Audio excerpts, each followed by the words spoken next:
ofrézcale lo mejor a nuestro Dios.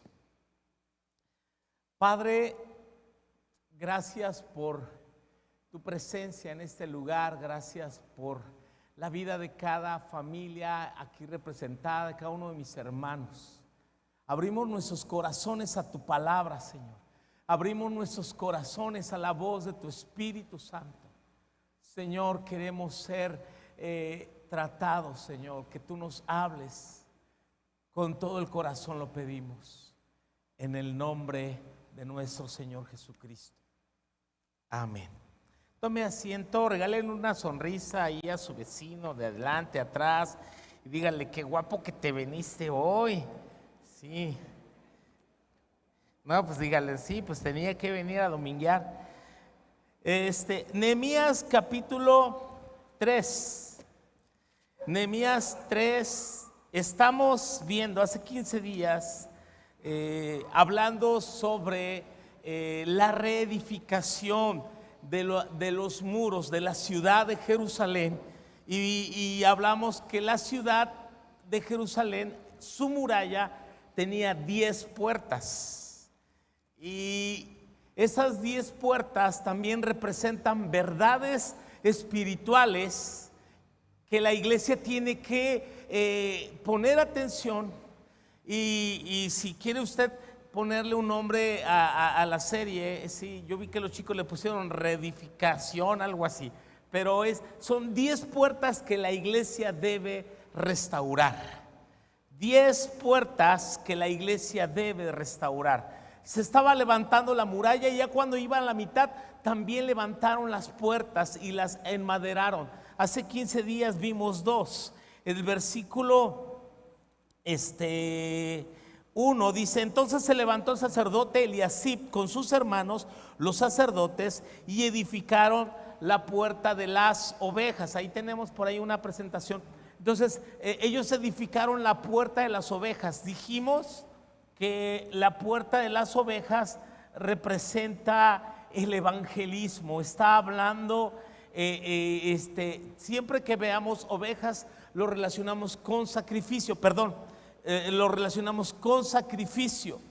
Y la primera puerta que la iglesia debe restaurar es la puerta de la adoración. No debemos dejar de hablar del sacrificio de la cruz. Jesús fue el Cordero de Dios que se ofreció por nosotros, y la iglesia debe tener restaurada en sus hogares, en sus vidas personales, tiempos de adoración.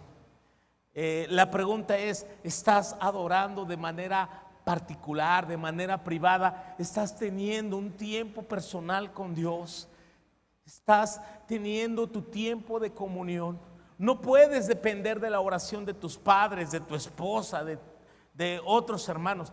Necesitas buscar personalmente a Dios en tu vida. Esa es la puerta del sacrificio. Dios quiere, dice en Hebreos capítulo 13, versículo 15, dice: así que ofrezcamos siempre a Dios. Dice, ofrezcamos siempre a Dios por medio de Él sacrificios de alabanzas. Esto es fruto de labios que confiesen su nombre. O sea, el sacrificio debe ser siempre, siempre. La adoración no debe parar. Si hay algo que la iglesia y que los seres humanos debemos entender, es que nacimos para adorar a Dios. Esta es la primera puerta. La segunda puerta que mencionamos hace 15 días es la puerta del pescado. Esta sí es la puerta del evangelismo. Dice el versículo 6. Perdón, el versículo 3. Los hijos de Sena edificaron la puerta del pescado. Ellos la enmaderaron y levantaron sus puertas con sus cerraduras y sus cerrojos. Sí, ellos la enmaderaron, sí, y levantaron sus cerraduras y sus cerrojos. La puerta del pescado tiene que ver con el evangelismo, que a la par que adoramos, no debemos perder de vista que tenemos un llamado. el llamado a predicar el evangelio. Jesús le dijo a los discípulos, precisamente 4 de ellos eran pescadores, y les dijo: venid en pos de mí y yo os haré pescadores de hombres. No debes olvidar la importancia de dar testimonio de la salvación. Si bien, o sea, hay un ministerio de evangelismo, hay gente que tiene un llamado a ser evangelista, pero todos somos llamados a predicar el evangelio. Y hablamos hace 15 días que debemos predicar con nuestro testimonio. Esa es la mejor manera de predicar. El testimonio prepara el camino para el testimonio hablado, el testimonio de vida.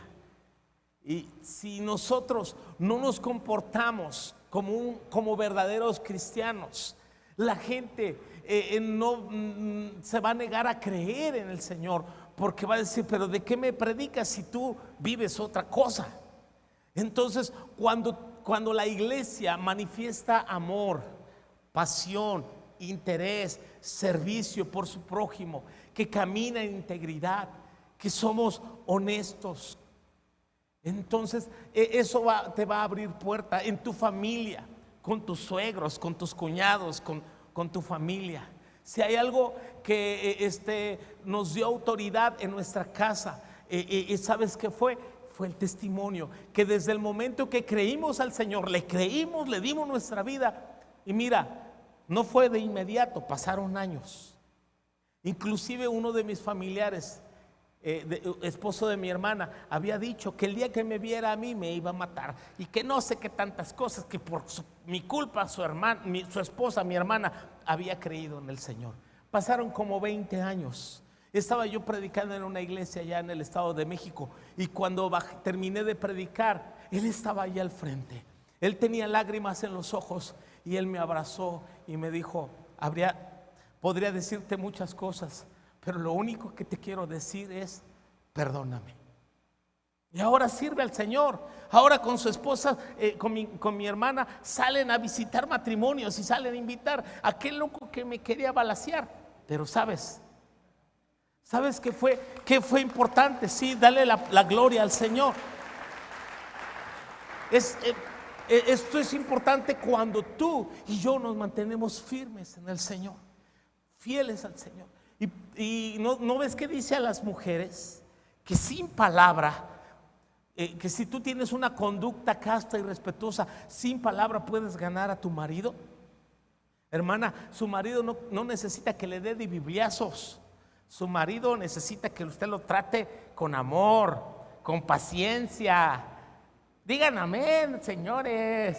Esa, sí. Y de esa manera, ¿sí o no? ¿Sí o no, Ilse? Así ganas de tu marido, ¿no? O sea, con testimonio.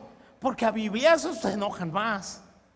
Pero si tú le muestras una conducta casta, verdadera. Joven, si tú quieres ganar a tus padres, y aquí eres muy servicial, pero si llegando a casa eres un holgazán, irresponsable y respondón con tus padres que no son cristianos, ¿cómo quieres que ellos quieran creer en el Señor? Necesitas conducirte. Quieres ganar a tus amigos, pero los quieres evangelizar en el antro y bien borracho con ellos. ¿Cómo los quieres ganar?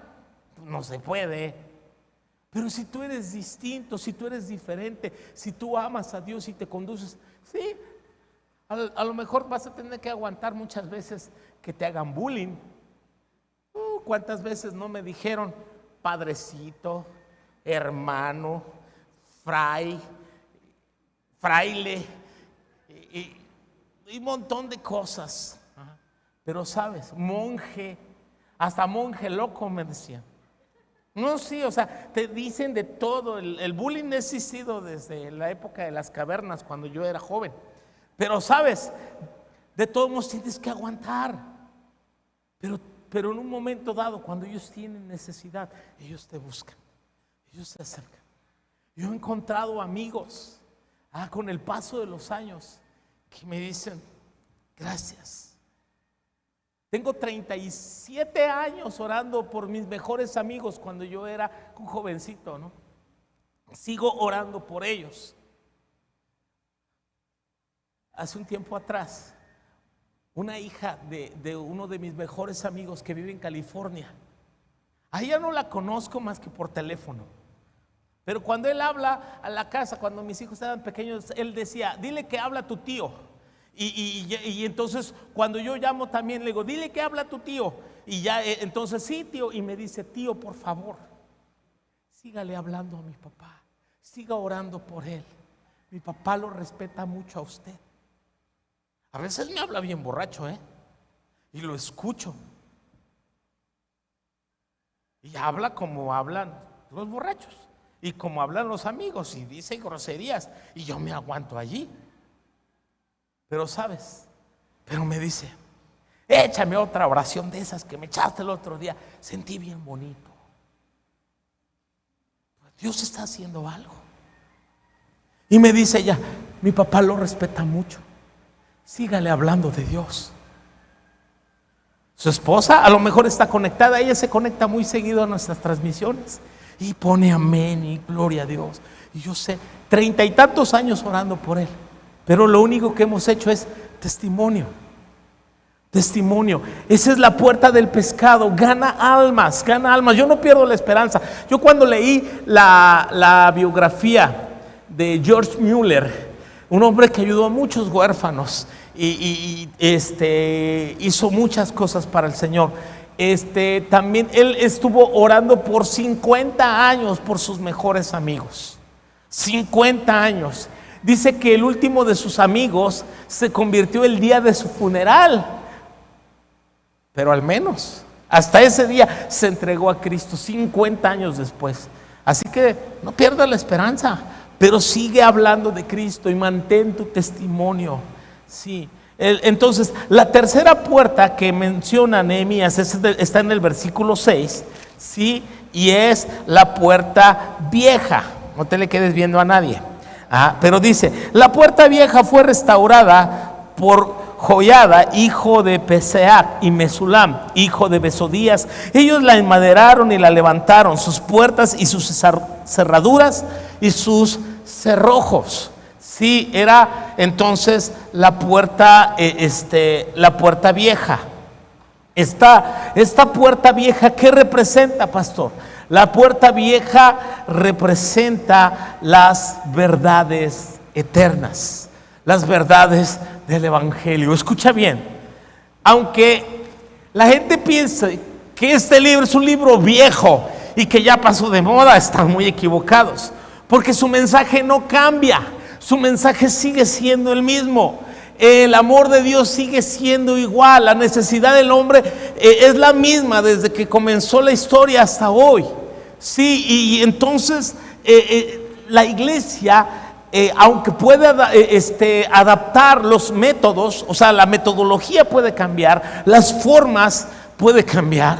¿Sabe? Cuando tú lees la historia, por ejemplo, de la Reforma, cuando inició el movimiento de Reforma en el siglo XVI, ¿sabes que no había alabanza en las iglesias? ¿No? De hecho, siglos antes, algo que se innovó en el cristianismo antes de la Reforma, lo que era el cristianismo medieval, ¿te acuerdas de los famosos cantos gregorianos? Si no, pues ahí lo googleas luego. Pero esos cantos ahí que cantaban en los monasterios ahí como de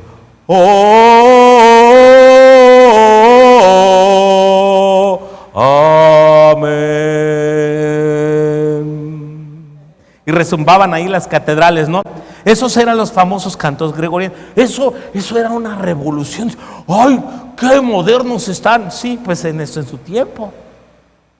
Martín Lutero, dentro de las reformas que hizo al cristianismo, hablando precisamente de volver a la iglesia, a las escrituras, a la palabra, y enfatizar de la salvación solo por medio de la fe. El hombre es justificado por medio de la fe. De hecho, había dos pilares de la reforma: solo fide, es solo fe, y solo escriture. Solo fe y solo escritura. En eso se enfatizó el movimiento de reforma. Pero Lutero introdujo canciones, himnos, como los conocemos. Uno de los más famosos himnos de Lutero allá en 1800 46 por allá. Es un himno conocido como Castillo Fuerte es nuestro Dios. Y él lo compuso porque él estuvo refugiado en un castillo, en un principado en Alemania, porque ahí fue protegido de los tentáculos de la Iglesia Católica, que la verdad que lo quería llevar a la hoguera, lo querían quemar. Y ahí fue guardado en ese castillo mientras traducía las escrituras del hebreo al alemán. Solamente había en latín, la Vulgata latina del siglo IV. Pero él compuso ese himno que decía: Castillo fuerte es nuestro Dios, defensa y buen escudo. Y así, o sea, imagínate, está impresionante. Entonces, eso fue una revolución en su tiempo. Pero, ¿sabes? Aunque las formas, la música cambia. Hoy en día, ¿verdad? Que podemos usar baterías, guitarras eléctricas, efectos electrónicos. Y ven ahí al hermano Fidel y le hace ahí en su guitarra. Y nomás le falta su melena, pero ya Dios le cambió el corazón. Dios lo salvó de ser un rockero, un rebelde sin causa. Pero sabes, aunque los métodos cambian, las verdades no cambian. Las verdades no cambian. Podríamos incluso utilizar versiones más actuales, porque incluso el idioma va teniendo cambios. Cuando la mayoría de nosotros, cuando nos convertimos, ¿a poco no te costaba leer la Reina Valera? Y esas frases: vosotros queréis haceros mis discípulos. Y tú decías: ahora macho. ¿Y a poco no? Y te sonaba ahí el acento español. Pero y ya con el tiempo te vas acostumbrando. Pero existen más de 25 versiones en español. Y no habría ningún problema que cambiáramos de Reina Valera a otras. Esta es una joya literaria, sin duda. Pero, o sea, lo que no puede cambiar es el mensaje. Por eso también la ciencia bíblica es todo se tiene que traducir con muchísimo cuidado, mantener la verdad original, aunque decirlo con palabras que podamos entender en nuestros tiempos.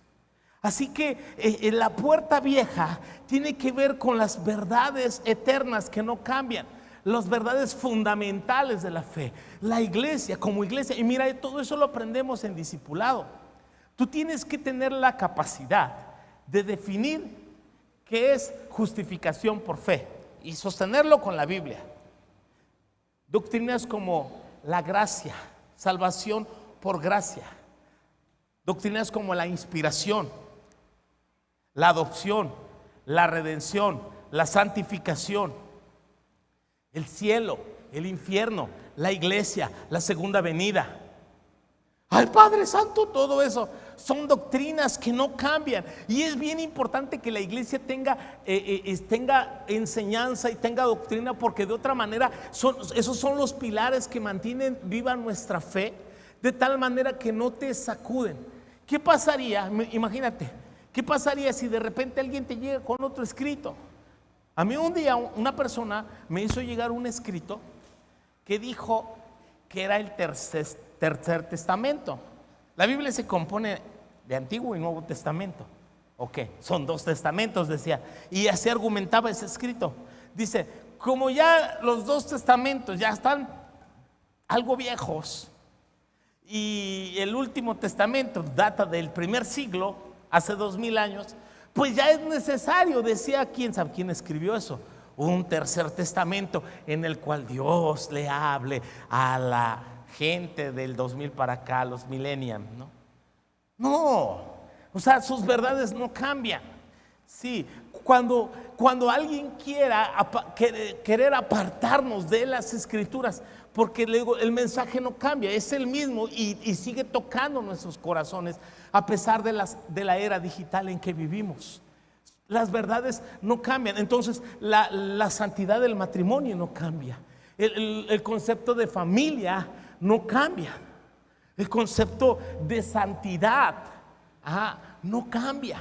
Sí, no es de que, bueno, hermanos, mire, como vino la reforma, así como hacen reformas constitucionales acá en nuestros gobiernos. Imagínate que, bueno, pues en esta nueva reforma, ¿qué creen? Ahora sí se vale robar. Antes decía no robarás, pero dice, bueno, robarás un poquito al que tiene. Tipo Robin Hood o Chucho el Roto acá en México, ¿no? Roba al rico para dar a los pobres. O sea, es robar, pero robar con causa. O sea, querer justificar esas cosas. Y de esa manera, mira, existen grupos que están destruyendo los conceptos de familia y matrimonio.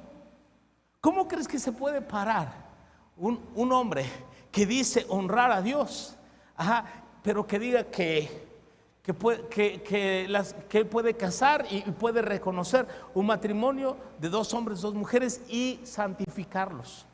Porque como ya la ley lo estableció, ahora, bueno, también, no, pues de alguna manera, porque debe ser un hombre atrapado en el cuerpo de una mujer o viceversa. Eso no cambia, esas verdades no cambian. Sí, el que ya podamos adorar a Dios a través de una forma física que podamos tocar, no, mire, es que pues en la nueva reforma, como trajeron 4 piedras del Sinaí y las podemos poner aquí, y esas piedras representan la ley, y ya echar un rollo marciano ahí, de tal manera que se traiga distorsión al mensaje. No cambia. Dice Gálatas capítulo 1, el versículo 8. ¿Me quieres poner Gálatas 1:8?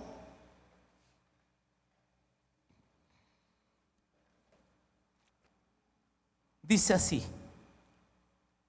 Bueno, desde el 7. No es que haya otro, sino que hay algunos que os perturban y quieren pervertir el evangelio de Cristo.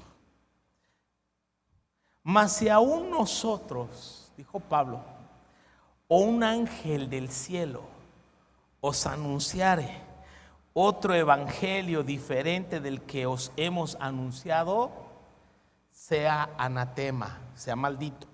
Como antes os he dicho, también ahora lo repito: si alguno os predica diferente evangelio del que habéis recibido, sea anatema. Otra versión dice que caiga bajo maldición. Es una aberración querer cambiar el evangelio. Y un libro que se distribuye, incluso a veces hay unos güeros de camisa blanca, manga corta, que usan una plaquita aquí con Elder. Elder no es un nombre, Elder es su oficio, más o menos.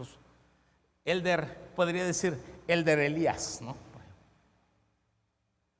Entonces, que reparten unos libritos azules que dice el libro del Mormón. Yo tengo uno, por cierto, para estudiar, para saber de qué le estoy hablando, ¿no?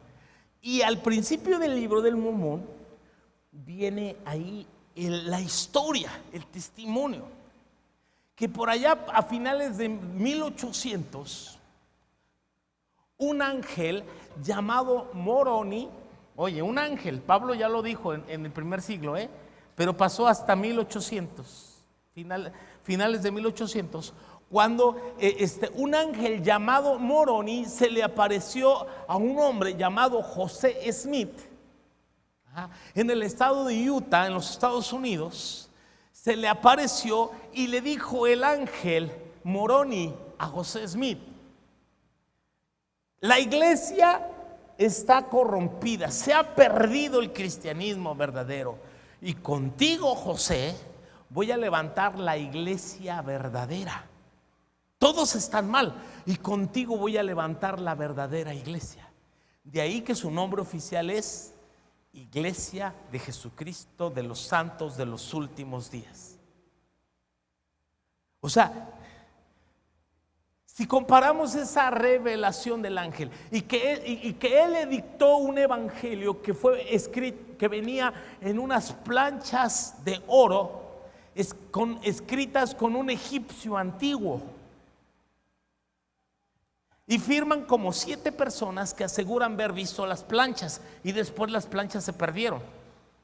Oye, si existen antigüedades en el Museo de Antropología de miles de años atrás, ¿cómo no van a existir unas planchas que tienen apenas 200 años, no? ¿Sabes por qué? O sea, y todo eso, aunque hubiese sido que tuvieran, no, es que aquí están las planchas y que nos las pusieran aquí. Si vemos las escrituras que dicen, si aún un ángel del cielo, o aún nosotros mismos, dijo Pablo, les predicamos ahora, no, fíjense hermanos, que ya no. Es como si yo viniera y ¿sabes qué? Mire, todo lo que les he enseñado por 20 años, fíjese que cree que me encontré a alguien por ahí en el internet y ya me convenció. Y venga yo con un montón de herejías aquí. O sea, usted tiene toda la libertad de apedrearme, por supuesto, y de no seguir más aún. Y eso es el asunto. O sea, así surgen las sectas. De alguien que cree poseer la verdad absoluta y que además está desechando el cristianismo histórico, algo que por lo Cristo murió y que Él dio su vida y que los apóstoles también lo testificaron y que la inspiración de las escrituras nos dan testimonio de que estas verdades no han cambiado.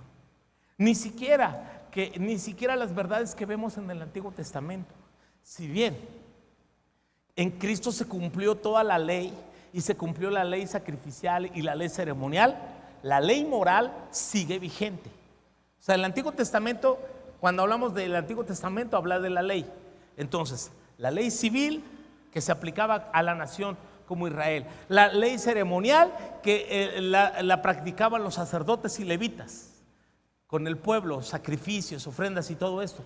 Pero la ley moral, lo que especifica en los 10 mandamientos, los principios espirituales de la ley moral no han cambiado, sigue vigente.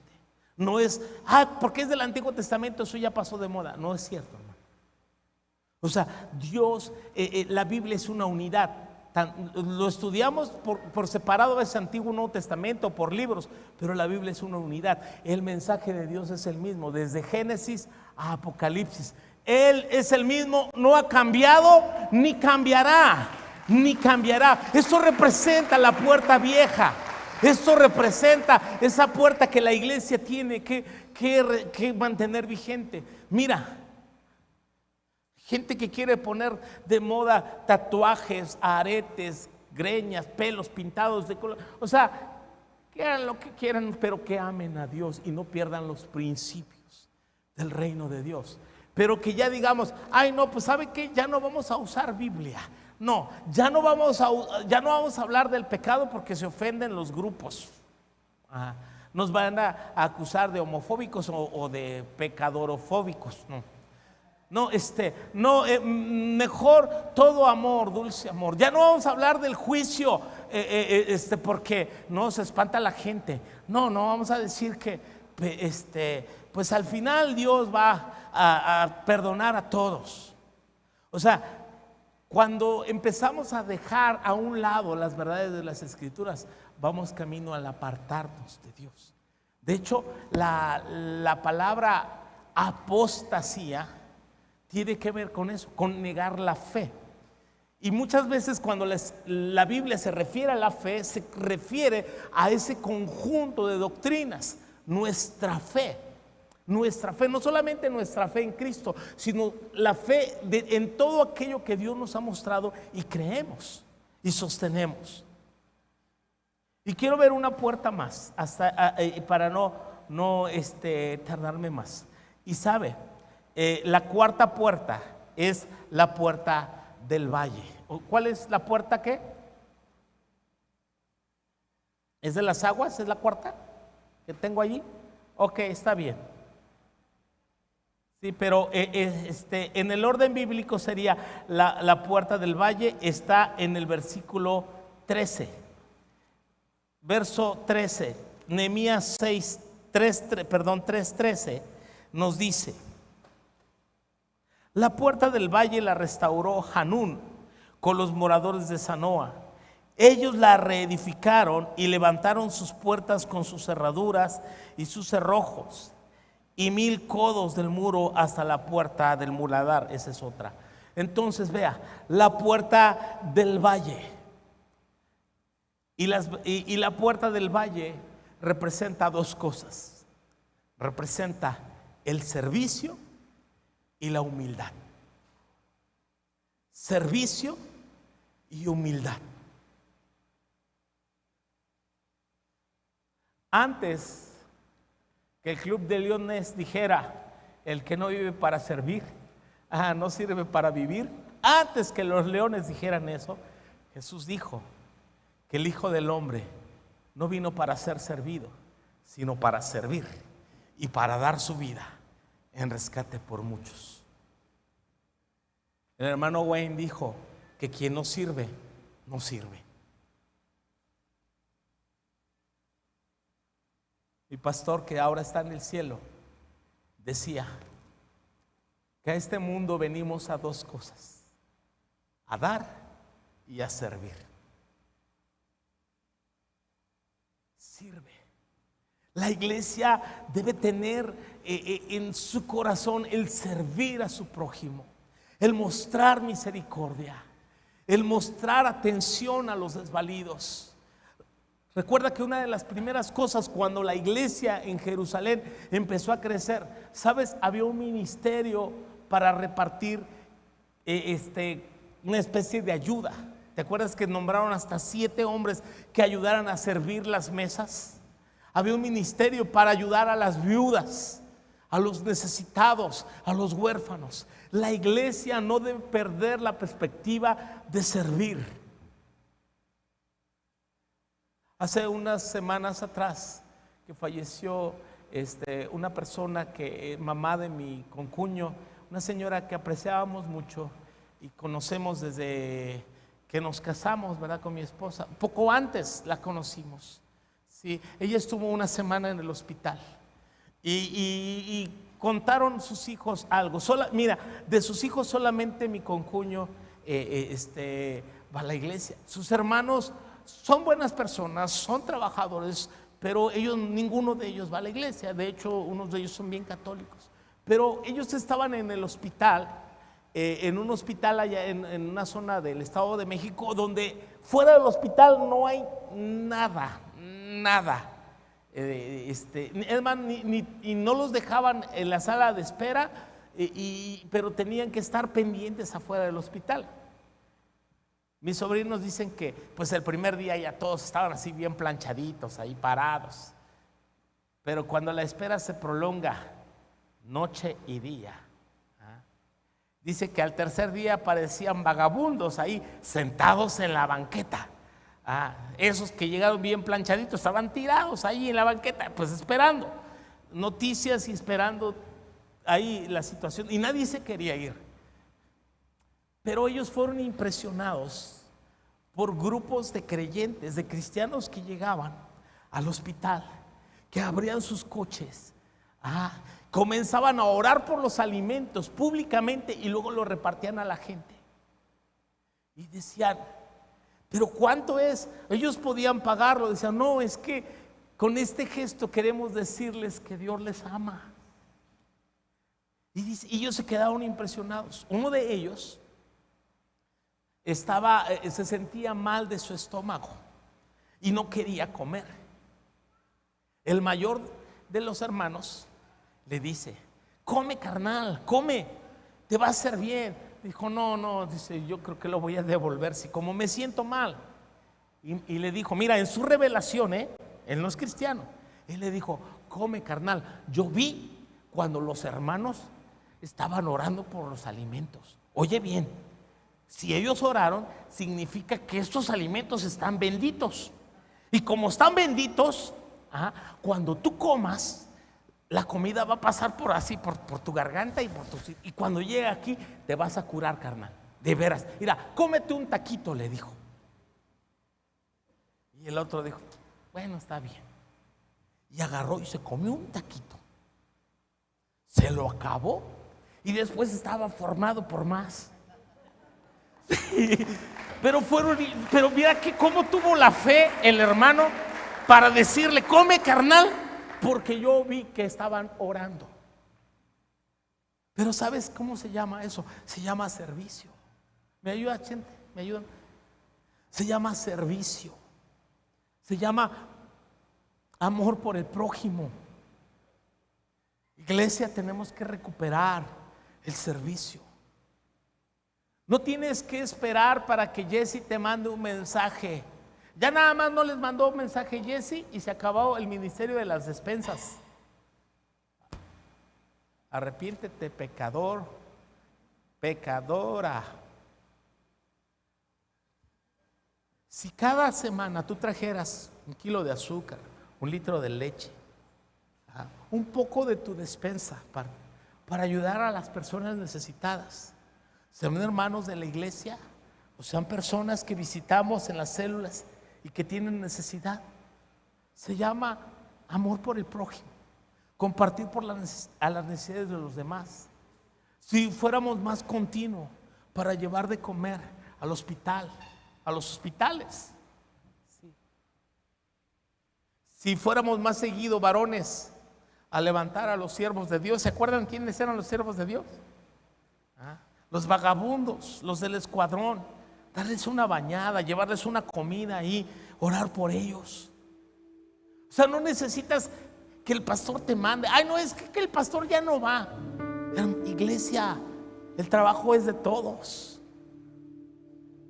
Ya nada más el pastor no va a las escuelas a dar conferencias. Yo quisiera que se levantaran más personas y que digan: vamos a dar conferencias a las escuelas, vamos a hablar a los jóvenes, vamos a hablarles sobre prevención de drogas, vamos a hablarles sobre abstinencia, vamos a hablarles sobre la honra a los padres. Muchos de ustedes son profesores, son profesionistas, lo pueden hacer. Se llama servicio, se llama humildad. Esa es la puerta del valle. No te quedes enclaustrado allí. Ay, pastor, nadie viene a mi célula. Pues ¿cómo van a ir si tú no los traes? Si no avientas la red, si no hacemos algo diferente a lo que estamos haciendo. Hay una gran necesidad. Hay una gran necesidad. Y esa puerta del valle nos tiene que abrir los ojos, nos tiene que abrir la visión, nos tiene que abrir el entendimiento y dejar de ser miopes espirituales y ser visionarios, o sea, ¿cómo es que lean? De veras, les dejo de tarea leer la biografía de George Mueller. Léala. Hay una película que la puede ver, pero lo más probable es que se quede dormido, está media aburridona. Pero lea la biografía completa de George Mueller. Si no la puede descargar, me dice, y si no, compre el libro, pídalo ahí en librería. Pero ¿sabes? Como un hombre sin nada de dinero podía alimentar hasta 10,000 huérfanos al mes. 10,000 personas darle de comer hace más de 200 años. ¿Cómo podía un hombre? Y sin pedir un solo peso a nadie. No era rico, era un hombre de fe. Era un hombre de fe. El problema es que nosotros estamos esperando ver para creer. Y no, es diferente. La puerta del valle te lleva a ver más allá de lo que no está, de lo que todavía no está. Pero tú empiezas a decir: aquí va a haber un edificio, aquí va a haber una casa de rehabilitación, aquí va a haber esto, aquí voy a hacer esto, aquí voy a hacer otro. O sea, empieza a mirar lo que no ves, o sea, que Dios empieza a poner cosas, sueños, situaciones en tu vida que puedas creerle a Dios que van a suceder. O sea, esas puertas, iglesia, las tenemos que restaurar. Sí, porque si solamente nos quedamos, nadie viene, no vienen los jóvenes, pastor, a mi célula, somos 3 y aburridos, ahí estamos. Pues ¿cómo van a venir? Hasta yo me aburriría si fuera tu célula. Necesitas empezar a pensar, a ser creativo, a tener imaginaciones en el Señor y prepararte durante semanas y decir: ¿qué voy a hacer? ¿Cómo le vamos a hacer? Pero esa es la puerta del valle, que se te abra el entendimiento, que se te alumbre los ojos, que se te alumbre el corazón, que vayamos más allá. Vamos 4 puertas, nos faltan 6. Ponte de pie, por favor. Dile: Señor, ayúdame. Necesito, Señor, oír tu voz. Necesito ver más allá, Señor. Dame pasión, Señor, para adorar. Dame pasión por las almas, Señor. Dame firmeza en la palabra, Señor, a través de las verdades eternas, Señor. Pero alumbra mi entendimiento para mirar, para ver, Señor, lo que tú puedes hacer. Señor, ¿qué podemos hacer? Señor, aún, Señor, con los medios digitales, Señor. Levanta personas creativas, Señor, que usen las redes, Señor, para ganar almas. Que usen las redes, Señor, para enseñar, para implantar, para, Señor, para atraer a otros a Cristo. Señor, levanta, despierta los dones, los talentos, las habilidades, Señor, nacidas con un corazón que a ti te ama, que a ti te sirve. Señor, abre nuestros ojos, Señor. Abre nuestros ojos. Vamos, levanta tus manos, dile: sí, Señor, abre mis ojos. Señor, ¿cómo puedo yo servir a través, Señor, de esta puerta? Señor, esa puerta del servicio y esa puerta de la humildad. Vestirnos de Cristo, vestirnos de Cristo, y a través de un corazón humilde, sencillo, podamos hablar de tu amor, Señor. Te lo pedimos, Señor, en el nombre que es sobre todo nombre, en el nombre de Jesús. En el nombre de Jesús.